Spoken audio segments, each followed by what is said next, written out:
Hello and welcome to America, MotoGP eSport Global Series, Round 4, the finale. And this is the penultimate race of the season, and it's raining. Qualifying at the Circuit of the Americas is about to get underway.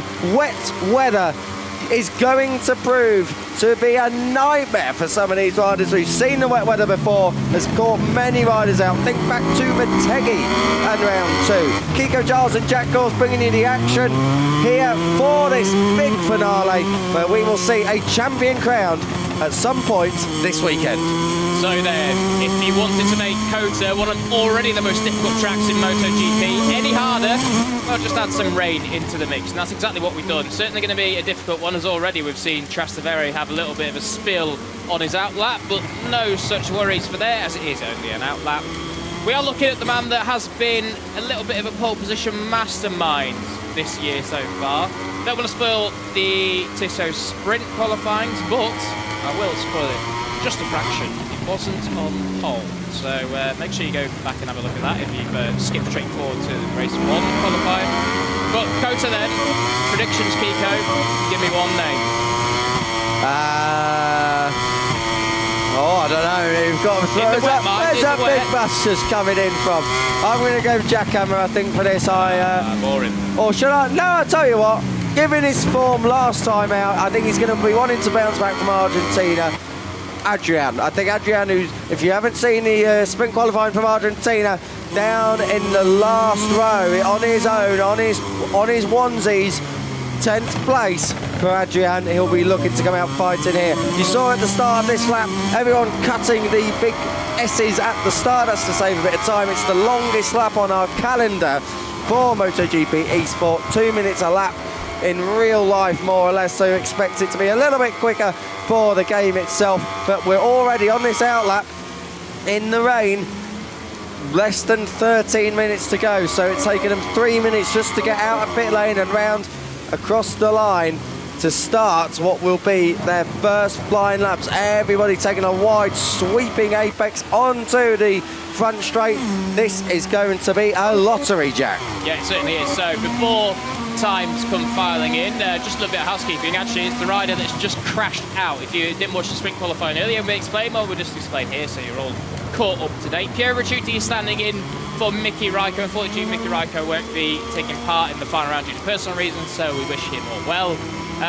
But yeah, Piero Ricciuti then, a name familiar to Global Series viewers from last year. Of course, almost won the title last year, the wild child on the factory Ducati. On the Ducati again, but on Gresini machinery. So we'll have to see how Piero goes. Of course, wet qualifying is something that was quite rare in the Global Series beforehand, so sort of new territory for him as well.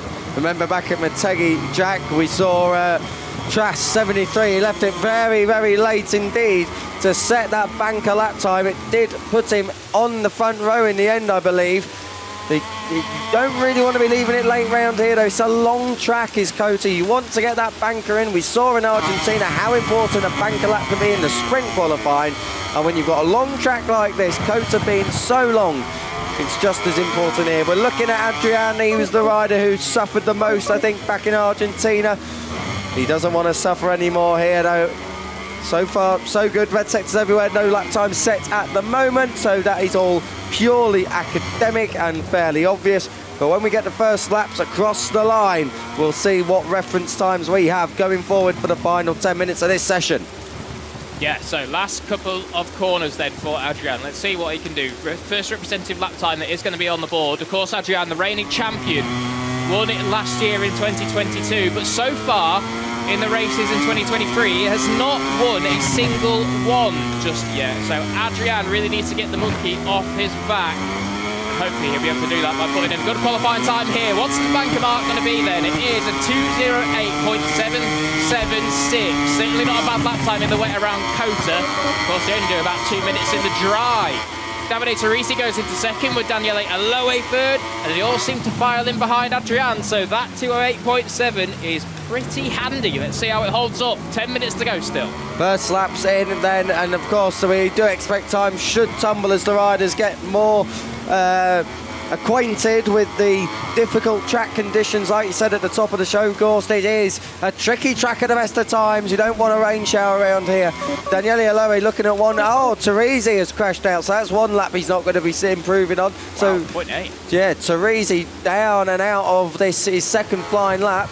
We're looking at the moment at Ricciuti. He's obviously not on lap either. He's coming down into the final corner, but he has already, by the looks of it, crashed or exceeded track limit, so it won't matter for him. Ricciuti across the line. This will be his first flying lap. At the moment, Adrian leading by 0.8 of a second. A second back of Adrian is your pole sitter from Argentina, Daniele Aloe. So, oh dear me, Ricciuti's having a nightmare. He's having a lie down. Yeah, he is. A little bit of a tuck the front there at turn 1. Easily done as they go over the rise there. Can just unload the front a little bit. So then, Adrian is up through second split. He's just come down the end of the back straight. Incredibly hard braking zone there. Down into turn 11, I think it is, if I remember rightly. An absolute dead stop left-handed hairpin. And this whole section is so tricky. Bit of a bus stop section. The riders very, very rarely get out of second gear here in real life. So certainly quite a tricky one indeed. And then you fire it into this series of right-handers. 3 of them in total, with about 4 apexes between the 3 corners. Quite an incredible corner. Then you've got to throw it into this left. Easy to lose the front there as well, because it goes over a little crest before it then hits the apex. Try not to go out too wide and touch the green and lose your lap time to track limits. He's red through the final corner. What's it going to be? Surely he's going to improve on that 208.7. He does, a 208.5, and he's now 1.1 ahead of the chasing pack. Fantastic stuff from Adrian. Then Adrian taking control. We know that he's going to be keen to bounce back after his Argentina disappointment. This is Jack Hammer. He's on the front row in Argentina. He's only 9th in a minute. He crosses the line and he goes second. So Jack Hammer, hammer time, as we've said so many times. He's back to third though. It's Christian MM17 goes up into second place. It is a Montenegro brothers 1-2 at the minute. We are approaching the halfway stage of this qualifying session in America. Yeah, and importantly, Kiko, the top 4 in the championship are our top 4 in this qualifying right now, albeit in a little bit of a jumbled order. Trastevere, a championship leader by just 6 points, is in 4th place, head of that second row as it stands right now. His closest rival, Adrian, though, on pole position. This could be spicy by the time we get to race 1. Heavyweights right at the forefront of the field. We're watching Davide Teresi. And just behind him, Daniele Aloe, both of the Ducatis. They are the top 2 Ducatis, but they're nowhere featuring on the front row. 5th and 6th at the moment. Spanalongo 7th. Piero Ricciuti is in 8th place. Keinster 9th and Ike 13. 10th, your bottom 3 yet to set valid lap times, because one reason or another, they have, crashed out, ran out onto track limits, whatever you want it to be. They'll be keen to shine in the last 7 minutes, unlike the sun. That's firmly away here. Ooh. So Adriano, this lap isn't going to come to anything. He was already grey through the first split. Anyway, Ike is the only one, and he's gone down, just for good measure. Ike is the only one, as we do cut to him now, the Malaysian. He is the only one on a decent lap time right now. Actually, Piero Ricciuti's just gone through the first split and set a valid split for the first time, so that's good going for Piero. We'll see what these two can come up with, but of course Ike is kind of battling for some honour of his own. He's actually 10th in the championship at the moment. He's certainly not right up there in amongst it, but he could very well end up top 6 if he gets some good race performances in the finale of the Global Series, because if you go from 11 all the way up to 7th, it's only about 12 points covering the tail enders in the championship, so certainly a lot to play for there, even though they're not fighting for the top position. In the background there, you saw Keinster had a big eyesight there at the right-hander, the first gear right-hander. So Keinster, he hasn't set a lap time yet, and he's just crashed out in the background. He's remounted, so that's good news for him. Keinster is at the bottom of the championship order, 2 points adrift of Ike 13. But as you said, Gorst, both of those guys can improve if they can put a solid weekend together, a solid final round together in the final event of the 2023 MotoGP eSport Global Series. It is going to be a showdown, that is for certain. The championship is so close. Really, you could have any one of the front 4 taking on as if results do go their way. And we can't wait to bring you racing action. Stay tuned for that. But at the moment, final 5 minutes really coming into view for this America's qualifying session at the moment is going the way of Honda. 1-2 for them. We've seen Hondas go well around Kota before. Yeah, certainly we have. Of course, Marc Marquez knows his way around this place, the king of Kota, as he is termed. Certainly knows how to get it done. Won a whole host of races. Actually, Marc's record in America is absolutely outstanding, spread across Laguna Seca, Indianapolis, and also Kota as well. He's won most of the races that he's racing in America, so certainly not bad pedigree on the Repsol Honda indeed. Davide Teresi then, through the first split, PB at the moment. Now he is 1.1 off, but only less than a tenth ahead of him is Trastevere. If he could knock Trastevere back, that would be good for him, and very, very bad for Trastevere because he needs these starting positions. We've seen how crucial qualifying is in the Global Series this season. Trastevere hasn't always been able to get those front row starts, but we do know that he's a hard charger and a fighter and likes to push his way through from the second or even third row of the grid. We'll be coming up to third split very, very shortly. Be interesting to see where this takes Davide Teresi. Teresi looking good at the moment. 2 personal bests in the first 2 sectors. Sector 3 coming up now, and it's 3 personal bests. So Teresi on a charge, but we don't know where this is going to put him. He's more than a second back with his current lap time. You can hear the rain. It's absolutely bucketing down. It's raining cats, dogs and pigeons, I think, out there in America at the minute. It's penultimate corner, final 2 turns. Teresi keeps it neat and tidy, doesn't go out onto the curb. Down into the final corner, lay it down on the apex, ask for the power, blast it to the line. Teresi, what will it be? Will it be an improvement? Oh, will it be an improvement? He's going to have a nosebleed. Up into second he goes then with just over 3 minutes remaining. So that is definitely throw the cat amongst the pigeons then. You've got a pigeon mate, haven't you? I have. To recall, yeah, I thought so. But Davide Teresi then up into second with only 3 minutes on the clock and knocks down 3 of the championship contenders, so certainly getting right in amongst it. Of course, Davide Teresi is a winner this year as well in just his rookie season in the Global Series, so he certainly knows how to throw it around with the heavyweights. And doing that here once again, but here comes Trastevere. He's working hard and trying to bite back.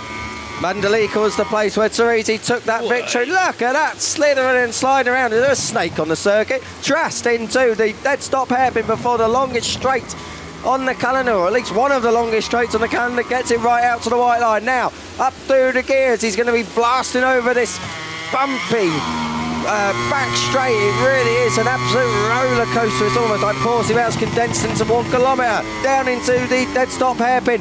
4 Trast at the end, makes an apex, runs it right out across the curbs. He needs an improvement here. With Teresi up in second, that's good news for Adrian. It packs out the places between him and his main title rivals. And his brother's not too bad either. His brother's won an outside chance. He's not a direct rival in terms of points. Jack Hammer and Trast 73 are Trast. Final sector awaits. What is he going to do? Yeah, here we go then. So Trast actually has gone grey through the third split, so not a good one there through the tight flick back section here in Kota. But look at the timing screens, they are lighting up with personal best. Christian, Jackhammer, Spanalongo, and of course Keinster trying to get on the board eventually. But we're on board with Trastevere now, or at least looking at him. Coming down to the final corner, get it nice and stopped, turn it tight, and get it up on the back part of the tyre. I don't think that's going to be terribly fast, but we'll see what it is across the line. No, he does not improve, so Trastevere will be 5th at best, unless he can convert this final lap.